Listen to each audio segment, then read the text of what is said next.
Hello അസ്സാം വലൈക്കും. ഒത്തിരി നല്ല മോതിരത്തിൻ്റെ കളക്ഷൻസാണ് കേട്ടോ. സ്വർണ്ണത്തിൻ്റെ മോതിരത്തിനോട് കിടപിടിക്കണ രീതിയിലുള്ള ഒത്തിരി നല്ല മോതിരങ്ങൾ നിങ്ങൾ കണ്ടാൽ തന്നെ നിങ്ങൾക്ക് മനസ്സിലാവും. ഇതൊന്നും നമ്മുടെ കയ്യിലിട്ട് കഴിഞ്ഞിട്ടുണ്ടെങ്കിൽ മറ്റുള്ള ഓർണമെൻറ്റ്സ് ഒന്നും യൂസ് ചെയ്യണമെന്നില്ല. ഇപ്പോൾ മോതിരത്തിന് നല്ല പ്രാധാന്യമുണ്ട്. ഇപ്പോൾ കുട്ടികളും വലിയവരും എല്ലാവരും മോതിരം ആണ് മെയിനായിട്ട് നോക്കണത്. അപ്പോൾ പെരുന്നാളിന് കുറച്ച് മോതിരങ്ങളുടെ കളക്ഷൻസ് വന്നതും ഇനിയുണ്ട് കേട്ടോ ഒരുപാട്. ഞാൻ കുറച്ചാണ് ഇതിൽ ഉൾക്കൊള്ളിച്ചിട്ടുള്ളൂ. നിങ്ങൾക്ക് ഇഷ്ടപ്പെട്ട ഐറ്റം ഏതാണെങ്കിലും ഞാൻ ഇതിനു മുന്നേ ഒരുപാട് വീഡിയോസ് ചെയ്തിട്ടുണ്ട്.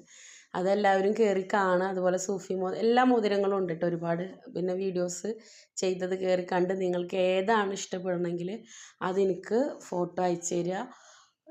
നമ്പർ ഇതിൽ കൊടുത്തിട്ടുണ്ട്. അപ്പോൾ ആ നമ്പറിൽ അയച്ചു തരിക. പിന്നെ ലൈക്ക് ചെയ്യുക, സബ്സ്ക്രൈബ് ചെയ്യുക. അതാണ് മറക്കരുതാത്ത കാര്യം. നിങ്ങൾ കണ്ട വീഡിയോ നിങ്ങൾക്ക് ഇഷ്ടപ്പെടുകയാണെങ്കിൽ നിങ്ങളൊന്ന് ലൈക്ക് ചെയ്യുക, സബ്സ്ക്രൈബ് ചെയ്ത് വെക്കുക. ഏതെങ്കിലും വീഡിയോ ഒക്കെ നിങ്ങൾക്ക് ഇഷ്ടപ്പെടാതിരിക്കില്ല. അപ്പോൾ നോട്ടിഫിക്കേഷനായിട്ട് വരണമെങ്കിൽ നിങ്ങൾ സബ്സ്ക്രൈബ് ചെയ്ത് വെച്ചാലേ വരുള്ളൂ. അപ്പോൾ ഞാൻ ഒത്തിരി അഡീനിയത്തിൻ്റെ അതുപോലെ ബൊഗൈൻവില്ലയുടെ വീഡിയോ ചെയ്യാതിരിക്കണേ ഉള്ളൂ. ഓർണമെൻറ്റ്സിൻ്റെ വീഡിയോ അതുപോലെ നമ്മൾ മാളിൽ പോയ ഒരു വീഡിയോ ഒക്കെ അപ്ലോഡ് ചെയ്തിട്ടുണ്ട്. അതൊക്കെ ഒന്ന് കയറി കണ്ടിട്ട് നിങ്ങളുടെ അഭിപ്രായങ്ങളൊക്കെ ഒന്ന് പറയുക. അതുപോലെ നിങ്ങൾ ഏത് വീഡിയോ ആണ് കൂടുതൽ ആഗ്രഹിക്കണമെന്നുണ്ടെങ്കിൽ അതൊന്ന് കമൻ്റായിട്ട് പറയുക കേട്ടോ. അപ്പോൾ താങ്ക് യു. സബ്സ്ക്രൈബ് ചെയ്യാൻ മറക്കരുത് കേട്ടോ. ഇതൊക്കെ ഒത്തിരി പെരുന്നാളുടെ കളക്ഷൻസ് ആയിട്ട് വന്നിട്ടുള്ളതാണ് കേട്ടോ. നമ്മൾ റീസ്റ്റോക്ക് ചെയ്തിട്ടുള്ളതാണ്. അപ്പോൾ നിങ്ങൾക്ക് ഇഷ്ടപ്പെട്ടതൊന്ന് പറഞ്ഞാൽ മതി കേട്ടോ. Okay, thank you.